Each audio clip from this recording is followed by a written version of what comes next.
Hello out there, I'm the oldest nerd. In this episode of Farscape, which is called Jeremiah Creighton, if you've ever seen the movie Jeremiah Johnson, this is what it was influenced by. And in this, Creighton becomes fed up with everything on Moya, that he was being treated as someone who was stupid or bothersome or always making mistakes or just not really all that welcome among the other crew members. He decides that he had enough of it. And in the middle of doing something that was opening up some kind of stinky passage in Moya, he decides to get into his module and take a drive. When he leaves, it causes Moya to react, and she immediately jumps into starburst.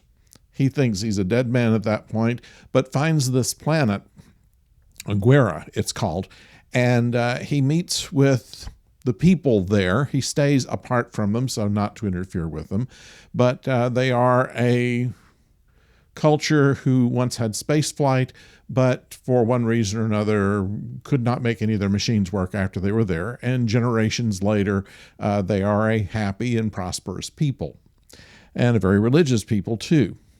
So John doesn't want to interfere with that. He, of course, cannot get his module started, and so for some months he's here on the planet.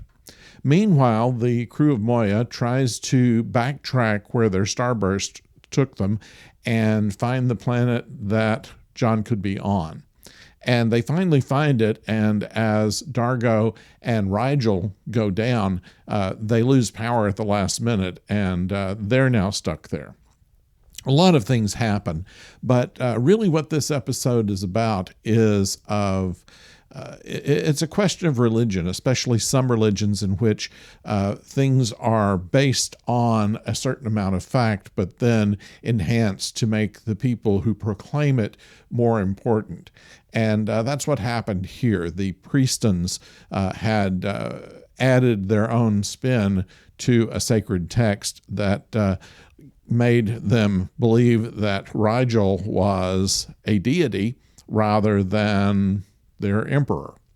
They, in fact, were an offshoot, a Hynerian colony, and one of thousands probably that would have been under Riel's reign. He finds out that it was Riel the 10th, that's about 6 generations ago, that stranded those people there and actually planted something to keep them from being able to use their technology.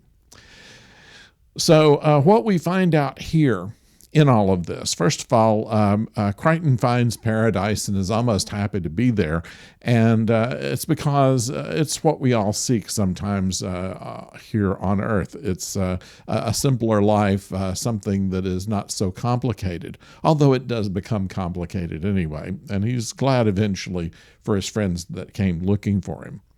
But what it says more about is Riel himself. He has always boasted about being the dominar over 800 billion people, but as he's treated like one, he's not comfortable with that. And I think that also he was embarrassed being thought of as a deity and wanted to assure everybody that I'm not a god, I am your sovereign. And there's a big difference in that. And it works out by the end that everybody's okay. We knew that was going to happen from the very beginning. Creighton was going to get back to Moya, and that Riel would not be cooked for not being the deity that they think he is. But obviously the enlightenment of the people would come at a slower pace, and we would not expect them to change their opinions just overnight. But what we see in this episode is a kind of growth in Riel, where he realizes that he can be taken too seriously even by himself, and this marks a change in him. A little interesting point is he's being carried, tied up into the village for the celebration. The native that's carrying him is actually the puppet master for Riel, so that would be something to go back and look at. So that's what I have in this episode of Farscape for this week. We don't have a visit with Professor O this week. He'll be back next week, but we'll be back next week as well with another Farscape review. Until then, don't go far.